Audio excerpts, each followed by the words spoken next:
Good evening or good afternoon or whatever it happens to be when you're watching this. Gordon Causey coming to you live, reporting or I don't call it reporting, really commenting on what's unfolding right now in the Liberal leadership race.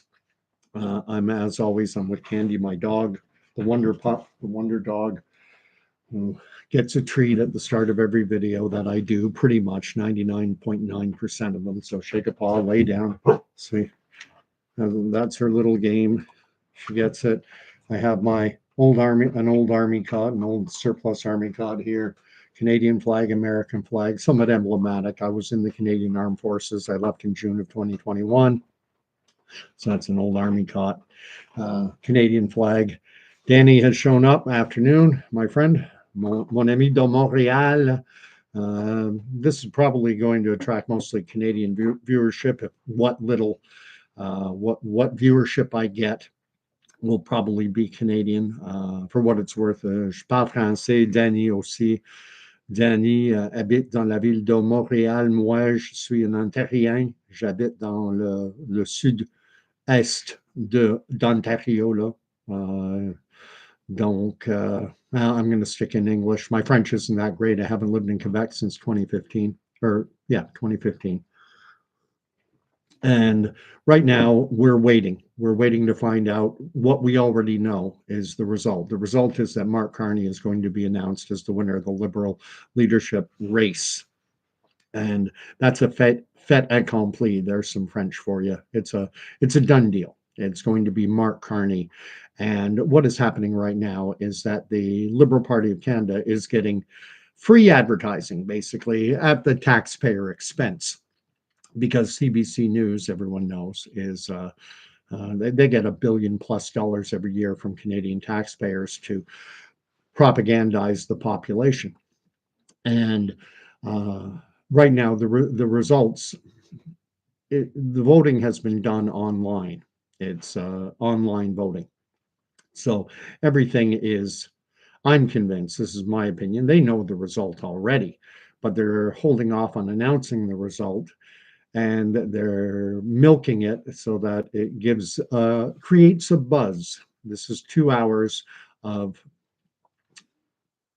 advertising with liberal, for the Liberal Party of Canada and for Mark Carney, who is going to win. Even political pundits on the Liberal side, the commentators, the talking heads who support the Liberals, are acknowledging, by and large, that it would be an earth-shattering shock if Chrystia Freeland were to win. I don't even know the name of the other two candidates. One is a cabinet member and one is outside of Parliament. And they're yesterday's news. They're cannon fodder. It's Mark Carney. He is going to win. They're trying to build consensus for his leadership. They're trying to build consensus for his run when he runs as prime minister for ostensibly it would be to re-elect the Liberal Party to yet another disastrous term in government. They were first elected under Justin Trudeau in 2015. Then and they won a substantial majority government after being in the wilderness for 10 or so years. Stephen Harper defeated three Liberal leaders. He defeated sitting Prime Minister Paul Martin. So he beat Paul Martin. He then the Liberal Party replaced Paul Martin with Stéphane Dion. Stéphane Dion ran and lost. Then they replaced Stéphane Dion with Michael Ignatieff, and he ran and lost. And then they replaced Michael Ignatieff with Justin Trudeau. And so Stephen Harper defeated three Liberal Party Liberal Party leaders. He ended the political career of Paul Martin, then of Stéphane Dion, and then of Michael Ignatieff. Now, Trudeau, likewise, give the man his due. He defeated the sitting Prime Minister, Stephen Harper.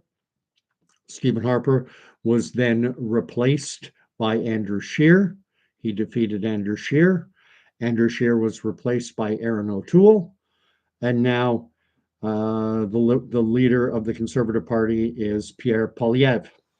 So Trudeau, like Stephen Harper, defeated three three conservative leaders. He didn't actually defeat them. I mean, the way our parliamentary system works is Canadians don't vote directly for the prime minister. What you do, most Canadians will know this. When I go to the ballot box, when I'm handed my ballot, it doesn't have Justin Trudeau's name on it unless I happen to live in the riding of Papineau, where Trudeau has been running as a candidate.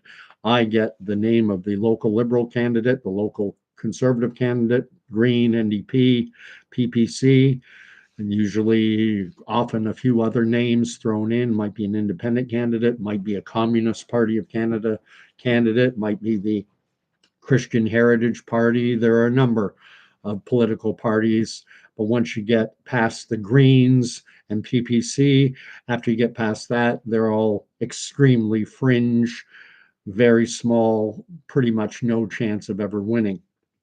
Uh, Danny is saying that the human bobblehead can't win. The human bobblehead is Chrystia Freeland, I'm certain.